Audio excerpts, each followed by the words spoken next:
It was around 2 a.m. when I heard the faint click of the front lock turning. My wife had told me earlier that she was exhausted and heading to bed early, so the sound instantly put me on alert.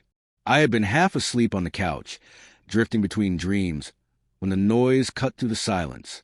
The door eased open, and then I heard her whisper, soft but chilling, "He won't notice." My heart seized in my chest.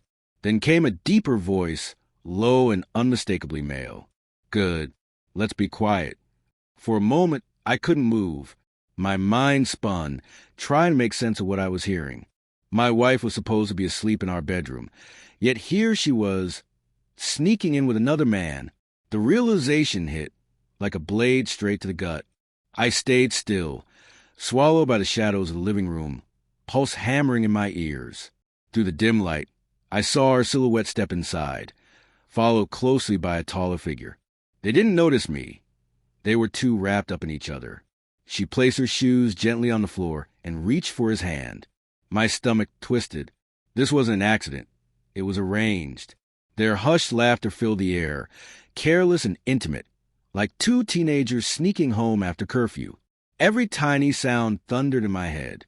I clenched my fists, torn between bursting out right then or waiting to see how deep the betrayal ran. Rage wrestled with heartbreak, both fighting for control. The man leaned closer, tucking a strand of her hair behind her ear. "He's asleep, right?" he whispered. She nodded quickly. "Yeah, he never pays attention at this hour."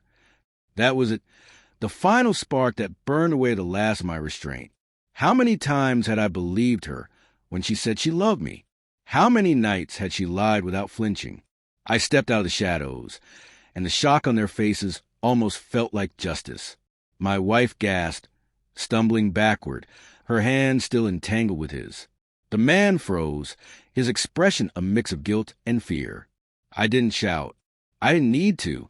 The silence between us was heavier than any scream could have been. So I finally said, my voice steady though my hands trembled, "This is what you do when I'm not supposed to notice." She opened her mouth, but no words came, only the faint sound of a truth she couldn't defend. The man mumbled something about leaving, but I stopped him cold with a glare. "Get out," I said flatly. "You don't belong here." He hesitated just long enough for the tension to thicken, then slipped out the door without another word, vanishing into the night. The silence that followed was suffocating. My wife stepped toward me, her face pale, eyes wide with fear. "Please, let me explain," she begged. I shook my head and pulled away. "Explain what? That you've been lying? That you thought I was too blind to notice?" Each word cracked something inside me, but I refused to let her see it. She started to cry, her voice breaking, pleading that it was a mistake, that she never meant for this to happen. But the whispers I'd overheard said otherwise. This wasn't the first time, and it wouldn't have been the last. Her secret had been carefully hidden, until tonight, when her arrogance gave her away. I walked past her and into the bedroom, grabbing a small bag and tossing in whatever clothes I could find. She followed close behind, crying, begging, promising to change. But the echo of that man's voice kept repeating in my mind, reminding me that promises meant nothing now. Trust, once broken, doesn't heal with tears. At the door, I turned to her one final time. "You whispered that I wouldn't notice," I said quietly. "But I did, and now you've lost me forever." Her sobs echoed through the empty house as I stepped out into the night. The cold air bit my skin, but it felt strangely freeing. The pain was sharp, but with each step I took away from that house, I knew I had chosen dignity over deception. She thought she could betray me unnoticed.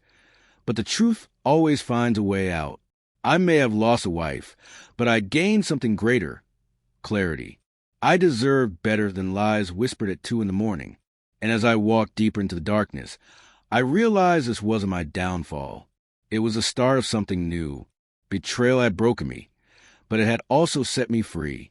Beyond the hurt, a future waited. One where I'd never again be the man who didn't notice, but the man who finally walked away.